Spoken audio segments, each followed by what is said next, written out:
ICICI security அவங்களுடைய major big என்னன்னு சொல்லி தீபாவளியோட பிக் என்னன்னு சொல்லி பார்த்துருவோம். ஃபர்ஸ்ட் வந்து ஹெச்டிஎஃப்சி பேங்க். இந்த பேங்க் வந்து ஆல்மோஸ்ட் நம்ம வந்து முன்னாடியே பார்த்தாச்சு, டீட்டெயிலாக பார்த்தாச்சு.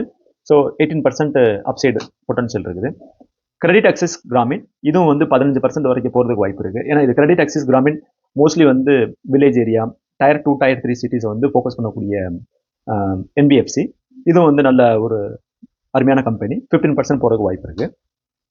லார்சன் அண்ட் டர்போ ஆல்ரெடி நம்ம பார்த்தாச்சு, டீட்டெயிலாக வந்து பார்த்தாச்சு. ஏஐஏ இன்ஜினியரிங் டார்கெட் வந்து 4060, 26% வந்து அப்சைட் பொட்டன்ஷியல் இருக்குது. இதுக்கப்புறம் அலைடு பிளண்டர்ஸ் அண்ட் டிஸ்டிலர்ஸ் இவங்களும் வந்து ஒரு நல்ல ஒரு distil company, alcohol related companies. இவங்களுடைய டார்கெட் வந்து 640, அப்சைட் பொட்டன்ஷியல் 17%. கேனஸ் டெக்னாலஜி இவங்களுடைய டார்கெட் வந்து 8900, அப்சைட் பொட்டன்ஷியல் வந்து 32% இருக்குன்ற மாதிரி சொல்லியிருக்காங்க. டேட்டா பேட்டர்ன்ஸ் இப்போ எமர்ஜிங் ஃபீல்டு, நல்ல ஒரு பாப்புலரான செக்டார். டார்கெட் வந்து 3560 கொடுத்துருக்காங்க, அப்சைட் வந்து 30% இருக்கு. கிரிலாம் இண்டஸ்ட்ரீஸ் இதனுடைய டார்கெட் வந்து 300 கொடுத்துருக்காங்க, அப்சைட் வந்து 20% கொடுத்துருக்காங்க.